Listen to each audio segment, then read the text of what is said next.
цэнхэр нүд ба хүрэн нүдний ачаар. Манайд бүтээлч сэтгэл 3 өдөр гэдэг зүүрцсэн үг байдаг. Хүн албаар хатуу шийдвэр гаргаад 3 өдөрч дагаж чадалгүй ялагдах тохиолдол байдаг. Хүн 7-д ордож 8 сэхнэ. Бид хэдий шийдсэн чигээрээ байж чадалгүй ялагддагч гэсэн түүнээсээ шантарч хийж буй зүйлээ дуусгалгүй орхихгүй дахин шинээр эхэлбэл эцсийн үр дүн нь өөрчлөгдөж чадна. Бидэнд яагаад ч өөрчилж чадамгүй зүйлүүд байдаг. Бидний гадаад төрх эцэг их, хань нөхөр гэх мэт. Бид өөрчилж чадахгүй зүйлд дургуутсаж шантрах нь өөрсдийгөө улам зовлонтой болгодог юм аа.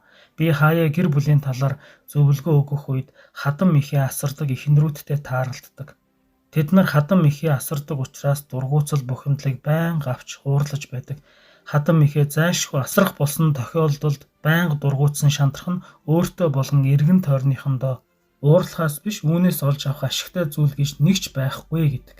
Харин эсвэргээрээ ийм байдлыг зөвшөөрсөн Бурхны санааг ойлгож бүтээлч сэтгэлээр зөв аргыг бодож өөрийн таалагдахгүй байсан зүйлүүдэд Бурханд итгэн даатгах бол эцсийн эцэст надад том ашиг болно гэсэн итгэлтэй байх нь чухал. 1800 оны ихээр Айландд Ами гэдэг нэгэн охин амьдардаг байлаа. Ами Христийн гэр бүлд төрсөн учраас 6 настайдаа эзнийг хүлээн зөвшөөрдөг болсон. Ами эзнийг хүлээн зөвшөөрсний дараа Библийг үзэж эхэлсэн. Тэгээд нэг өдөр итгэн ирсэн юмыг чинь бүгдийг нь хариулж өгнө гэсэн мөргөлийн тухай Бурхны амлалтыг сурсан. Ами тэгээд маш их баярлжээ. Ами өөрийнхөө нүдний өнгөнд байнга сэтгэл ханамжгүй байдаг байсан. Хайртай ээжийнх нь нүд далайн мэт цэнхэр, харин өөрийнх нь нүд хүрэн өнгөтэй байжээ. Тиймээс Ами Бурханд миний нүдийг цэнхэр болгож өгөөрэй гэж мөргөн сэтгэлэн догдолж байв.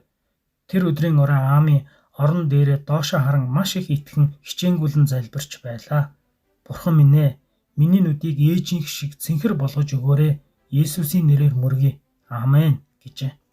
Ами Бурхан хүсэлтийг нь яг биелүүлнэ гэж итгэн орондоо оржээ. Маргааш өглөө Ами сэрмэгцээ толны өмнө гүн очлоо. Миний нүд цэнхэр болсон байх гэсэн итгэлтэйгээр толинд харжээ. Цэнхэр өнгөтэй болсон байх болов уу, хүрэн өнгөтэй хэвээрээ байх болов уу гэж Ами их догдолжээ. Тэгээд хартал нүд нь урдынхтай адил хүрэн өнгөтэй байлаа. Ами маш их гомдож хүүхэд зангаараа толныхоо өмнө доошоо харж хэвтэн гомдлон уйлж орхижээ. Тэрээр Бурхан худалч юм аа. Би итгэн гууж байхад биелүүлсэнгүй гэжээ. Харин Ами 20 жилийн дараа гэрчлэв. Тэр үед Ами Бурхны дуу хоолойг сонссон гинэ. Магадгүй хажуунаас нь ээжийнх нь хэлсэн үг ч юм билүү. Ами минь, болохгүй гэдэг чинь бас Бурхны хариу юм. Тэгээд энэ бүхнийг ойлгосон Ами өсөж том болоод 20 жилийн дараа Христийн номлогч болон энэтхэг рүү явжээ. Харин энэтхэг тэр үед маш бүдүүлэг орон байлаа. Энэтхэгчүүд Европ эмэгтэйг харвал чөтгөр гээд ойртдаггүй байсан. Хүмүүстэй харьцах арга зам байхгүйгээс сайн мэдээ тарааж чадахгүй байлаа. Ами анхандаа их шантарсан боловч итгэн мөргөж ухаарлыг олж авлаа. Тэр үед Амид нэгэн мэргэн ухаан төрлөө. Тэр нь өөрөө Европ эмэгтэй биш, Аз эмэгтэй болох явдал байлаа. Ами энэтхэгүүдийн амьдралын байдал ба хэлийг нь сурч хувцлалт мөн арсны өнгийг нь хүртэл дуурайн өөрийгөө өөрчлөхөд хүрчээ. Тэр үед Ами өөрийгөө толинд харан хүрэн нүдтэй учир өөрчлөх боломжтойгоо ухааран Бурханд их талархжээ.